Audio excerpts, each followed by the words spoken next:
Imagine waking up every morning, doing everything you were told would guarantee a good life. You studied hard. You stayed out of trouble. You got a job. You showed up every single day. You did everything right. And yet, something feels off. Your bank account doesn't reflect your effort. Your stress keeps growing. Your future feels uncertain, not because you failed, but because something else is breaking. Slowly, quietly, almost invisibly. This is the silent collapse of the American middle class. And in 2026, it's happening faster than ever. There was a time when being middle class actually meant something. It meant stability.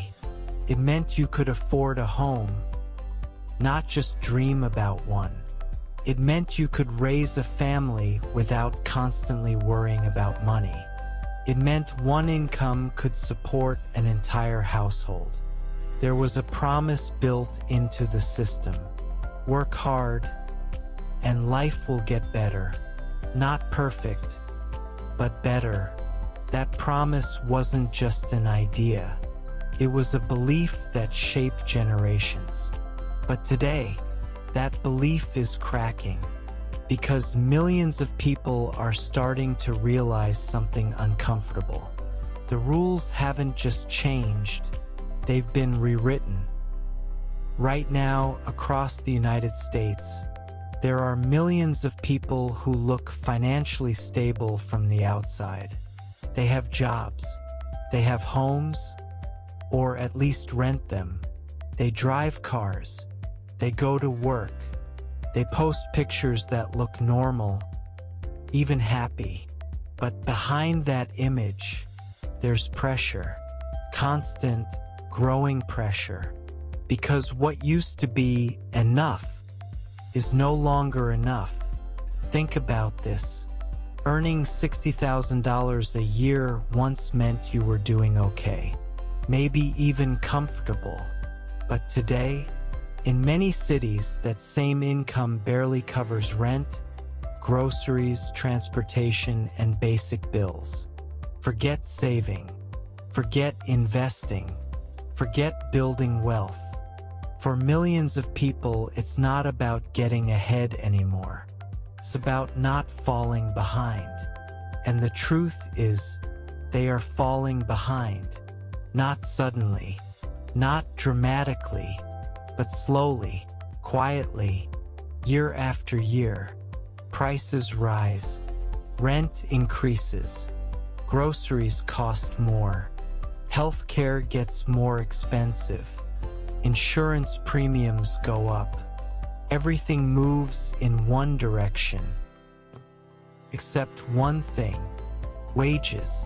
Yes, incomes have increased on paper, but reality tells a different story.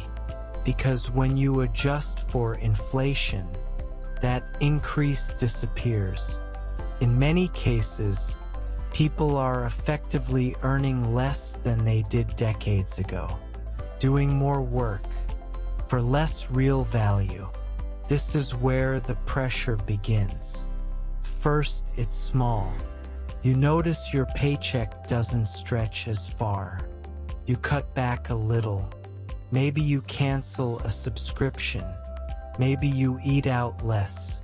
Maybe you delay buying something you need. You adapt, because that's what people do. They adjust. But then, the pressure grows. Your rent increases again. Your car needs repairs. Your medical bill arrives. Your grocery bill doubles. And suddenly, cutting back isn't enough anymore. So what do? You borrow. You use a credit card. You take a loan. You choose buy now, pay later. Because in that moment, feels like relief, a solution, a way to keep going. But over time, that solution becomes a burden. Because debt doesn't just sit there. It grows. Quietly. Relentlessly. Interest accumulates. Minimum payments increase. And before you realize it, you're not working to build your future anymore. You're working to survive your present. This is the new reality for millions of middle-class Americans. Not poverty, not wealth, but something in between. A fragile existence, where everything looks fine until it isn't. One unexpected expense, one emergency, one job loss. That's all it takes to push someone from stable into crisis. And yet, this collapse isn't making headlines the way it should, because it doesn't happen overnight. There's no single moment where everything breaks, no dramatic crash, no clear starting point, just a slow shift, a gradual tightening, a silent squeeze. And when something happens slowly enough, people normalize it. They accept it. They adapt to conditions that would have once been unacceptable, because they don't have a choice. But beneath that adaptation, there's exhaustion, there's anxiety, there's a constant feeling that something isn't right. People are working longer hours, taking on side hustles, driving for rideshare apps, freelancing after their 9-to-5 jobs, trying to create extra income just to maintain the same standard of living they once had. Think about that. Working more just to stay in the same place. And even then, it's often not enough. This isn't just an economic issue. It's a psychological one. Because when effort no longer guarantees progress, something inside people begins to change. Motivation declines. Hope weakens. Frustration builds. You start questioning yourself. Am I doing something wrong? Why can't I get ahead? Why does this feel so hard? But the truth is, it's not just you. It's the system. Over the years, the structure that supported the middle class has shifted. Stable, long-term jobs have become less common. Benefits have been reduced or eliminated. Healthcare has become more expensive and less predictable. Education costs have skyrocketed. Housing has become increasingly unaffordable. At the same time, wealth has become more concentrated. The gap between those at the top and everyone else has widened dramatically, and the middle class is caught in the middle of that shift, being squeezed from both sides. Too wealthy to qualify for assistance, too financially strained to feel secure. It's a position that looks stable, but feels unstable. And then there's the next generation. Young adults entering the workforce today are stepping into a completely different reality.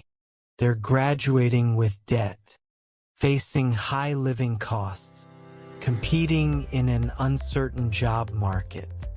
For many of them, the traditional milestones of adulthood are being delayed. Buying a home, starting a family, building savings. Not because they don't want these things, but because the path to achieving them has become harder than ever. And as this continues, the definition of middle class itself begins to change. It becomes less about stability and more about survival, a category that once represented security now represents pressure. And still, the silence continues, because on the surface, everything looks normal. People are still going to work, still paying bills, still posting on social media, still trying to maintain the appearance of stability. But behind that appearance, there's a different story, a quieter one, a heavier one, a story of people doing their best and still struggling, a story of effort that no longer guarantees progress, a story of a system that is slowly shifting without fully acknowledging the consequences. And the longer this goes unnoticed, the more difficult it becomes to reverse. Because once something becomes normalized, it becomes harder to challenge. This is why awareness matters, because you can't fix something if you don't recognize it. The silent collapse of the middle class isn't just about money. It's about stability. It's about opportunity. It's about the future. It's about whether the next generation will have the same chances or fewer. It's about whether hard work will still mean something or simply mean survival. And most importantly, it's about whether people will continue to accept this shift or begin to question it, because silence is what allowed this to happen, and breaking that silence is the first step toward change. So the next time you feel like something isn't adding up, like your effort doesn't match your outcome, like the system isn't working the way it used to, you're not imagining it, you're witnessing it, the silent collapse of the middle class.